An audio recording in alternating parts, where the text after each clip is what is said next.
नमस्कार बच्चों, कैसे हैं आप सब। आई होप आप लोग अच्छे से तैयारी कर रहे होंगे। अब आपके एग्ज़ाम बिल्कुल ही नज़दीक हैं, 9th के एग्ज़ाम।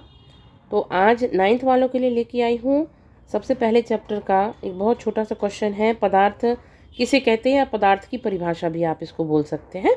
तो पदार्थ की परिभाषा में आपको लिखना है जो वस्तुएं स्थान घेरती हैं या आयतन रखती हैं, जिनका आयतन होता है। आप सीधा सीधा भी लिख सकते हैं कि जो वस्तुएं स्थान को घेरती हैं, जिनका आयतन होता है और जिसका द्रव्यमान होता है। जिसका ऐसा भी लिख सकते हैं, एक लाइन में लिखना चाहते हैं, जिनका आयतन और द्रव्यमान होता है उसे पदार्थ कहते हैं। उदाहरण के लिए अगर आप पदार्थ का उदाहरण दें तो पदार्थ के लिए पानी, हवा, लकड़ी, पत्थर, ये सभी चीज़ें। और भी आप एग्जाम्पल दे सकते हैं, तो ये आप इतना लिख सकते हैं। नेक्स्ट है पदार्थ की अवस्थाएं। तो पदार्थ की मुख्य रूप से आप सभी को पता है कि 3 अवस्थाएं होती हैं। कौन कौन सी होती हैं? अगर आपको पता है तो आप कमेंट में लिखिए, मैं आपको बता देती हूँ। पदार्थ की 3 अवस्थाएं होती हैं। कौन कौन सी? ठोस, द्रव और गैस। पहला है आपका ठोस। तो इसमें निश्चित आकार और निश्चित आयतन, मतलब ना तो इसका आकार बढ़ेगा ना कमेगा, ना ही इसका आयतन बढ़ेगा और ना ही घटेगा। तो इसका एक निश्चित आकार होता है और निश्चित आयतन होता है। इसके कण जो होते हैं, आपने अगर पहले उसमें पढ़ा है तो आपको ये बहुत अच्छे से पता होगा कि इसके कण, जो ठोस के कण होते हैं, वो बिल्कुल पास पास होते हैं, इस वजह से वो ठोस होता है। उदाहरण के लिए अगर हम लिखना चाहते हैं तो इसमें पत्थर लिख सकते हैं, लकड़ी लिख सकते हैं, बर्फ लिख सकते हैं। सेकंड है हमारा द्रव।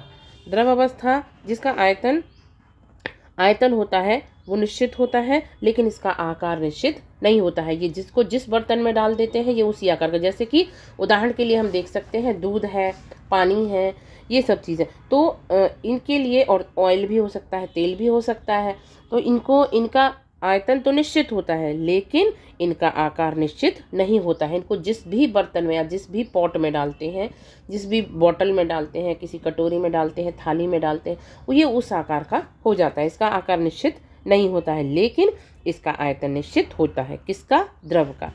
अब इसके बाद इसके उदाहरण में आप लिख सकते हैं पानी, दूध, तेल। इसके बाद आ जाती है आपकी गैस।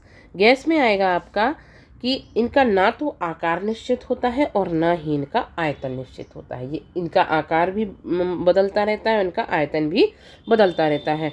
इनके कणों के बीच बहुत अधिक दूरी पाई जाती है, तो इनका ना आकार निश्चित होता है और ना ही इनका आयतन निश्चित होता है। उदाहरण के लिए आप लिख सकते हैं हवा, ऑक्सीजन, भाप। इनका कोई आकार और कोई आयतन नहीं होता है। बच्चों, ये तीन चीज़ें थी जो कि आपके लिए इम्पोर्टेंट है, और ये तीनों की मैंने आपको परिभाषा और आपको थोड़ा थोड़ा इनका बता दिया है। आज आप इनको देखिए, इनको पढ़िए और चाहे तो इसको नोट भी कर सकते हैं। तो आज के लिए इतना ही। और बच्चों, आपके लिए एक बहुत अच्छी बात है कि आप का जो 10th वाले बच्चे हैं और जो 9th में आएंगे बच्चे, उनके लिए 1 अप्रैल से जो न्यू सेशन स्टार्ट होगा उसके यूट्यूब पे फर्स्ट टाइम ये होगा, आपको NCERT की साइंस की बुक को line by line, chapter by chapter पढ़ाया जाएगा और आप इसको यूट्यूब के चैनल पर देख सकते हैं। तो बच्चों, आज के लिए इतना ही। ऑल द बेस्ट बच्चों।